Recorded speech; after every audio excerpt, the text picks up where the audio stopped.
Everyone, I'm Elizabeth Voss, Editor-in-Chief of Disobedient Media, and I'm here today to read you another one of our articles.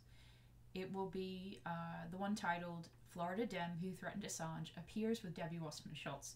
It was published on August 31st, 2017, so a number of statements in the article are dated to that period, and I will either make note of that as I come to them if they're important, but other than that, just remember that this was just published in August.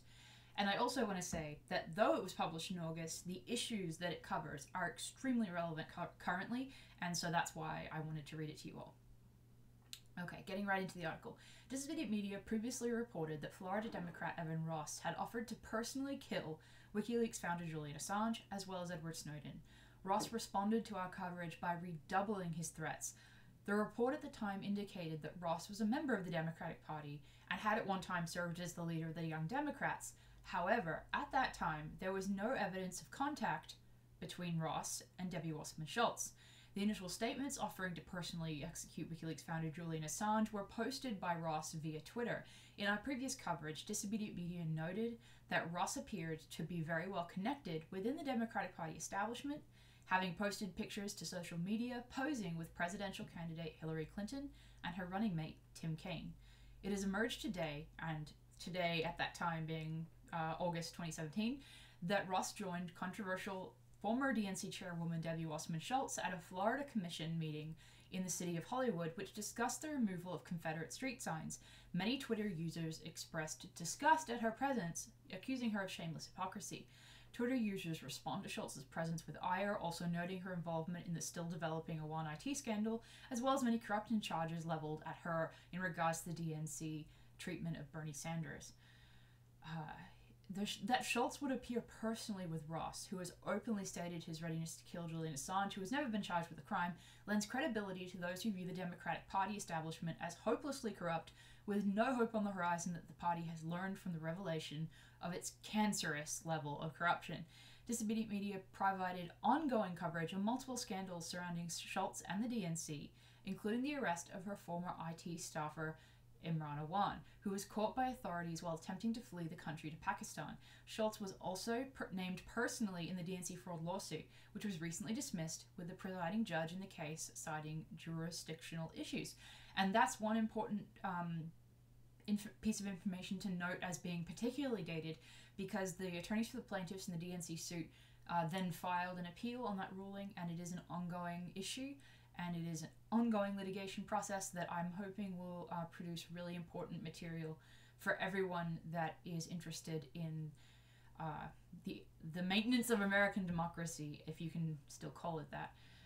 The boundaries of these superficially separate scandals have become increasingly blurred, with Fox News airing allegations that the Awans may have actually aided Schultz in making bizarre voice-modulated phone calls to the law offices of the DNC fraud lawsuit plaintiff attorneys Elizabeth and Jared Beck. So right there, you have the two issues of the DNC fraud lawsuit and then the Awan scandal merging, or at least allegations have been aired on Legacy Press that they are a connected issue.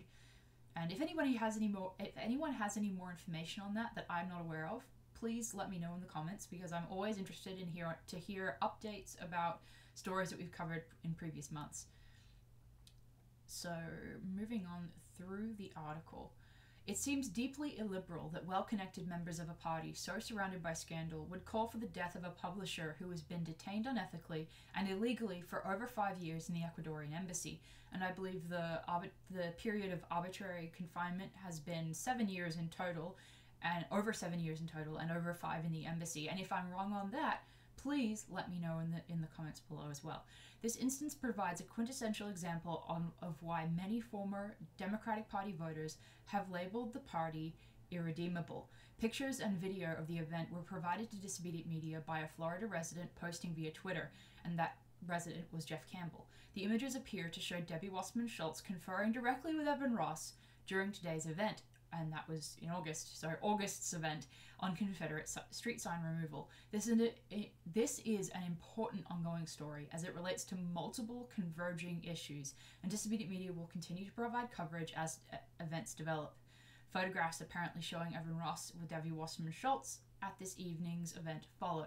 And then in the article, I've included a number of screenshots provided by a number of images provided by Jeff Campbell, showing Ross and Debbie Wasserman Schultz hugging, sitting next to each other, and also, according to Ross, interrupting and making rude gestures towards people that were speaking at that meeting.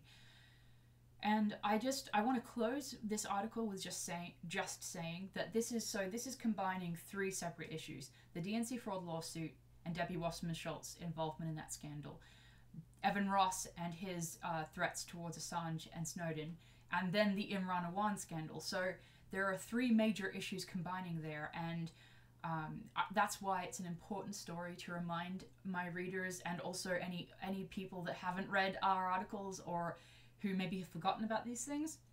It's important to bring these things up and remind people of the importance of connections like this. And with all of that said, thank you for joining me. Thank you for listening so much. And if you want to follow me on Twitter, I'm at Elizabeth, Leavos. If you want to follow Disobedient Media on Twitter, they are at Disobedient News on Twitter. And then I'm on Steemit at Elizabeth Lee Voss. And we're also on Facebook and all of the rest, if you still are on Facebook. And I'm hoping that a lot of people will be leaving it shortly, because it has really, truly cracked down heavily on independent media in the last weeks. So I appreciate everyone who supports Disobedient Media so, so much, and I will see you next time. Thank you.